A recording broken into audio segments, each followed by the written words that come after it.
मस्तपैकी चुलीवरली कोबी मंचुरी झटपट पटापट होतं. लय उशीर लागत नाही मंडळी, पटकन होतं.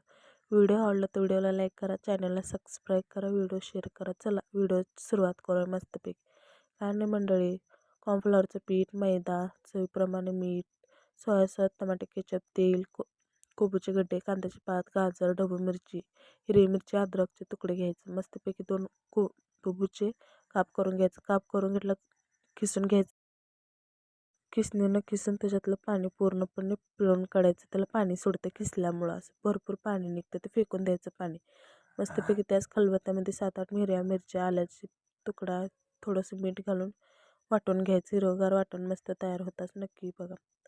तर तेच वाटलेलं कोबीमध्ये घालून घ्यायचं. त्याच्यामध्ये घालायचं गाजर, ढबू मिरची, कांदा, कांद्याची पात घालून एक 5 मिनिट परतून घ्यायचं. त्याच्यात कॉर्नफ्लॉवरचं पीठ, मैदा, चवीप्रमाणे मीठ, कोबी मंचुरियाचा मसाला घालून मस्तपैकी 1-2-3 मिनिट चांगलं असं हाताने चोळून घ्यायचं पीठ. मग घट्ट होतं मस्त. एक एक एक एक गोळे करून ठेवायचं. तिकडे चुलीवर ठेवायचं.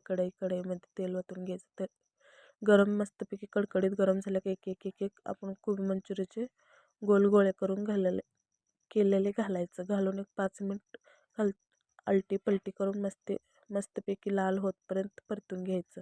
त्याच्यामध्ये दुसरीकडे घ्यायचं एक छोटीशी वाटी, त्याच्यामध्ये अर्धा ग्लास पाणी, कोबी मंचुरियाचा मसाला घालून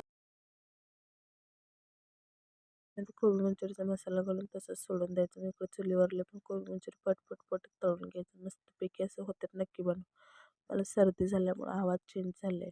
कसा आवाज बदलला आहे मग सर्दीमुळं. चला पुढल्या व्हिडिओची सुरुवात करूया. त्याच कढईमधलं तेल कम करून आल्याची खोबऱ्याची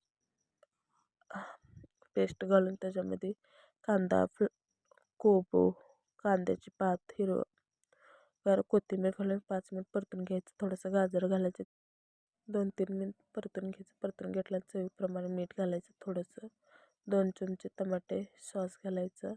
1 चमचा सोया सॉस घालायचं. सोया सॉस लय घालायचं नाही, काळं दिसतंय. 1 चमच्याने तर अर्धा चमचा घातला तर पण चालतंय.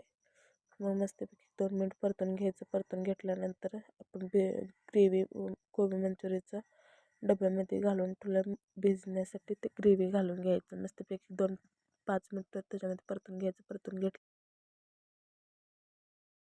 मग तळून घेतलेले कोबी मंचुरिया एक एक एक एक घालून घ्यायचं. मस्तपैकी 5 मिनिट परतून घ्यायचं. लय त्याला शिजवायचं नाही, काय नाही. लगेच एक 5 मिनिट परतून लगेच काढून घ्यायचं. मस्तपैकी कोबी मंचुरी तयार झाली. जात थोडं खावा. चॅनलला सबस्क्राईब करा. Bye bye. धन्यवाद.